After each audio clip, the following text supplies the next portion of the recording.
Hi, welcome to my channel. My name is Angela. Please remember to like, subscribe, and share. Before I get started, I want to go over my disclaimers. If you are in immediate danger, please call 911 or you can reach out to the domestic hotline at 800-799-SAFE. 800-799-7233.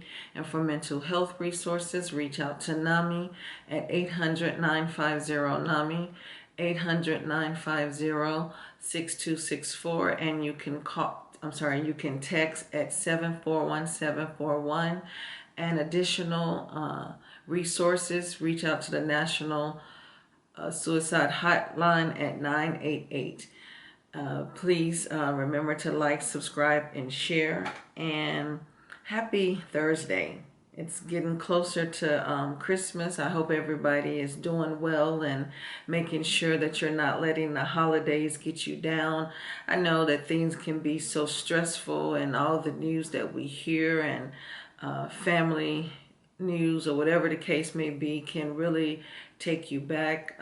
So don't allow that to stress you. Don't allow it to make you feel like things are not going to get better, because with the new year brings in new beginnings. Even though the new year for me, because so much happens around that year, is not always something that's good to, go out. And I'm not saying this that you need to stay in the home and be afraid. Just be careful when you go out to celebrate the New Year's. If you do, make sure that you're protected. Make sure that you have people you can trust to be around. Make sure that you're not overdoing the drinking to where you are not able to care for yourself. So I just wanted to say all of that because, within this changing from one year to next year, a lot of us don't make it to the next year. So I'm asking you all to make sure that you be careful, protect yourself, and stay safe. So today I just want to talk to you a little bit more about the narcissist and how you need to continue to heal after this. Being in a relationship with a narcissist is draining, as we all know. You can't just get out of the relationship and go on like things didn't, like this was just a day that you encountered the narcissist. Even if you've been with this person for 2 weeks to 24 years, that's a long time. So I want you to understand that when you break up with this person, you can't just treat it like you encountered this person for one day. You really need to take the time and put your life back together.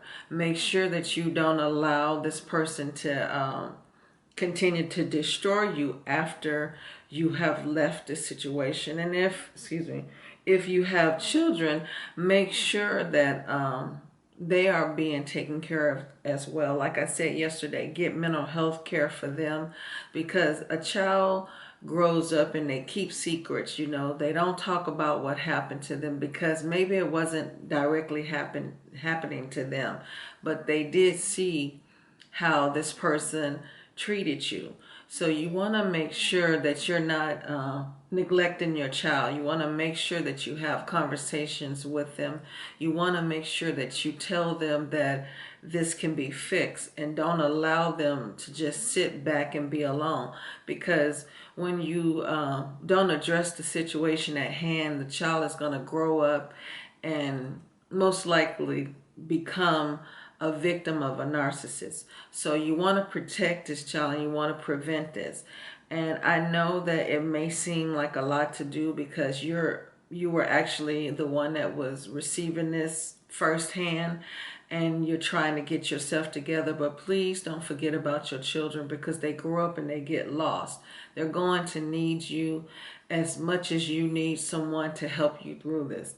So if it means you have to go to family counseling, do so. And if you're still in this relationship with this narcissist and you are not quite sure you should leave, think about the havoc is wreaking on your children. If you don't leave for yourself, leave for your children. You'll see the change in them. You'll see how they start to thrive once you leave. Don't allow them to sit back and be a victim along with you. So you have to stand up. You have to take charge of your life. You have to make it safe for your children and yourself. Because a lot of people say, well, it's not that bad. It's just, it's just sometimes the way that this person talks to me. And sometimes they make me feel bad. But I want you to believe and know that it's just that bad. It's really bad when somebody is constantly cutting away at your self-worth. And your children are sitting back and seeing it. They're looking at you as a coward, and you're developing this resentment from your kids toward you because you're not doing anything to protect them. And most people think, well, at least this person is not hitting me. So this is not a physical situation, a physical abuse situation. This person is just sometimes having an off day, and sometimes they say things that they shouldn't, but they're not putting their hands on me, and they provide for the home, and I have everything I could ever ask for and need financially. So I'm not going to give this up because the person is having a bad day. But I want you to think about this. If a person is having a bad day every day, then something is wrong with this person, and you don't need to sit around and be a victim of this. So maybe it's not physical, but trust and believe it will turn physical if you allow this person to continue to do what they're doing. And if it's not physical to you, it can be physical toward the children. So don't sit back and make excuses for their behavior. It's time for you to get up. It's time for you to make sure that you're taking care of yourself. Make sure you continue to do the healing if you have left. And it's time for you to start healing. You don't want to go into the new year with all this baggage and with this person's moods and you walking on eggshells and everything that's going to make you feel like you're just not worth anything. Don't take that into the new year.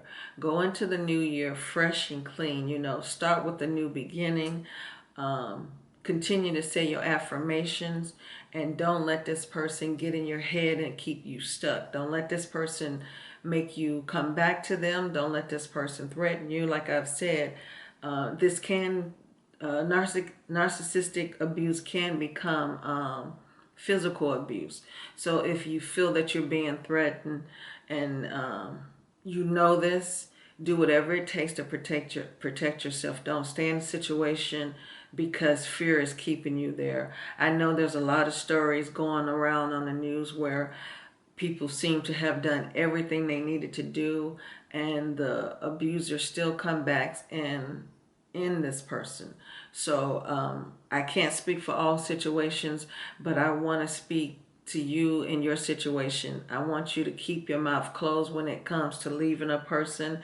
Stop giving them information. Stop giving them second chances by going to meet with them because they just want to express to you that they were so sorry and they didn't mean to do this. Stop doing that.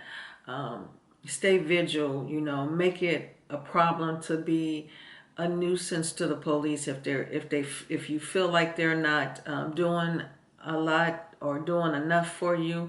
Stay vigilant. Make sure that you become their number one complaint. Don't allow them to get away with doing the bare minimums, because that's a lot of what's going on. A lot of people take what the police say and they just walk away from it. But I want you to become their biggest complaint. Don't allow them to do the bare minimum, because your life is more important.